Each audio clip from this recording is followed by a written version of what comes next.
The Mesozoic era, a span of nearly 200 million years.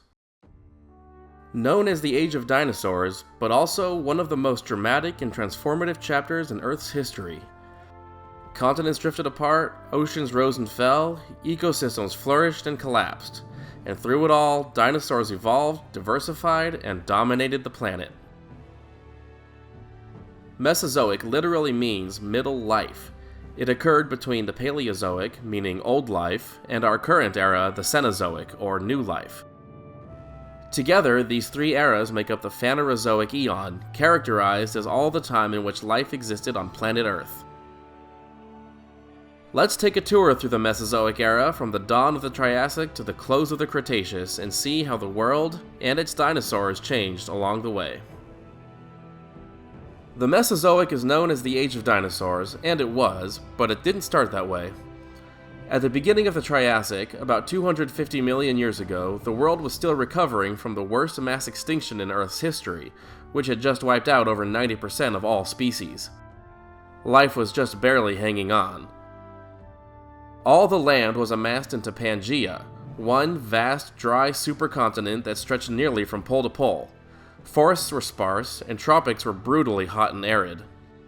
In this recovering world, early reptiles and amphibians thrived alongside the first ancestors of mammals, but there were still no dinosaurs yet. By the Middle Triassic, the world had stabilized, forests returned, and reptiles diversified. The first true archosaurs appeared during this time.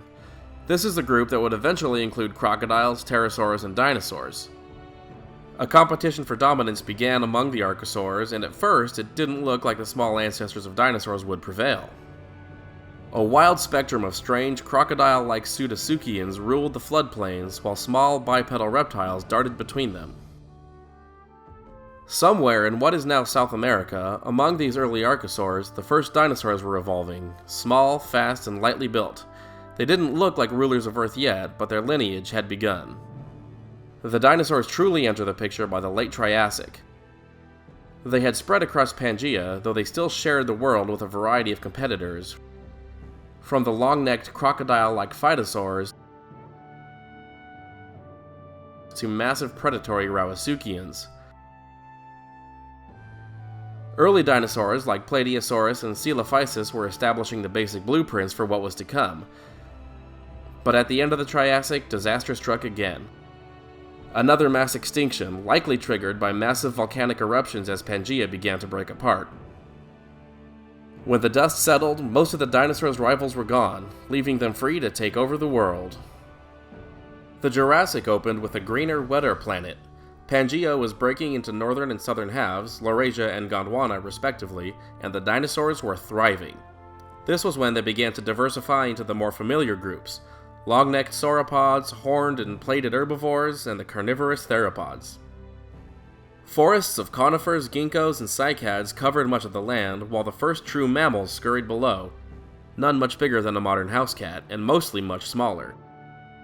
Pterosaurs soared overhead, and the first marine reptiles, ichthyosaurs and plesiosaurs, filled the seas.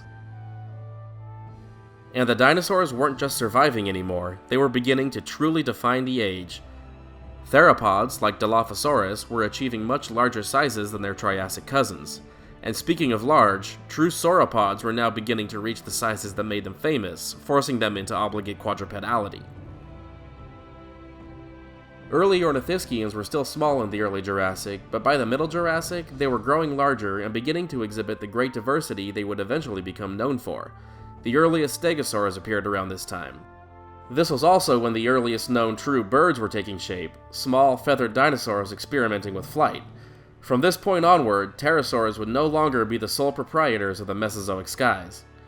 This lineage would go on to be the only dinosaurs to live past the Mesozoic and survive to this day.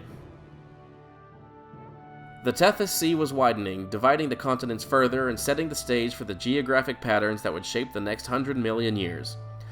As the continents continued to drift apart, climates became more varied and ecosystems more complex, and the dinosaurs had truly taken over.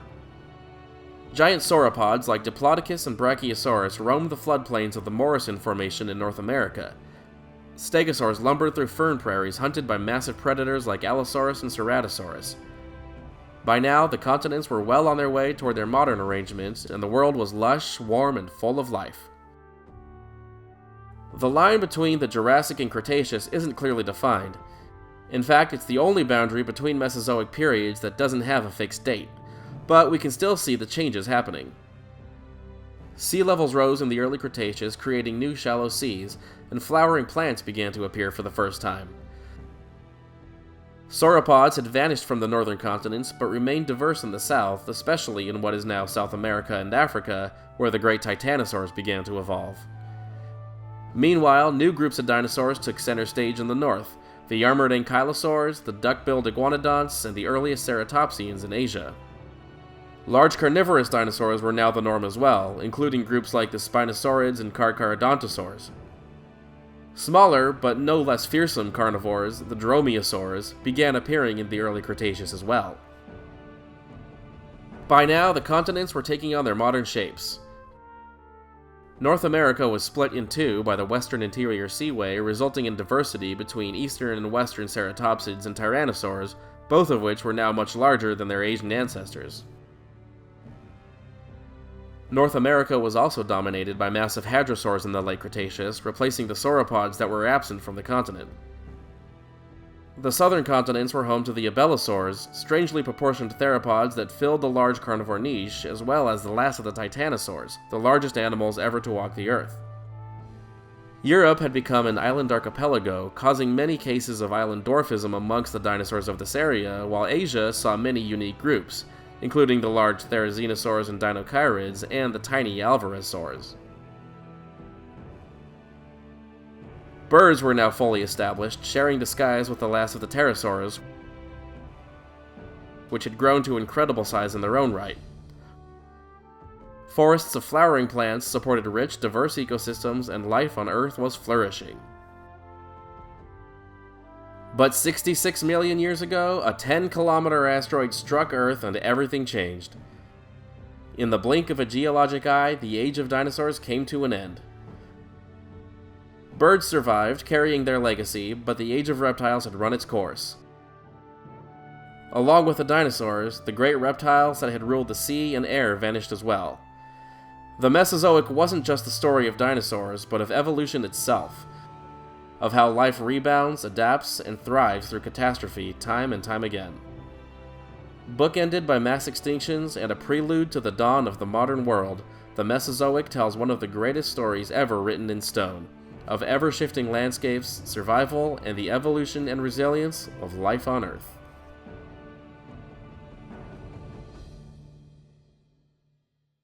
Hey everyone, if you're as passionate about dinosaurs as I am, consider checking out my Patreon at patreon.com/totaldino. When you join, you'll be able to request your favorite dinosaur to be featured, and it'll be up on social media within a few days. You'll also get exclusive previews of upcoming content, dinosaurs, and art not yet posted anywhere else on the internet. I really appreciate the support, and again, that's patreon.com/totaldino.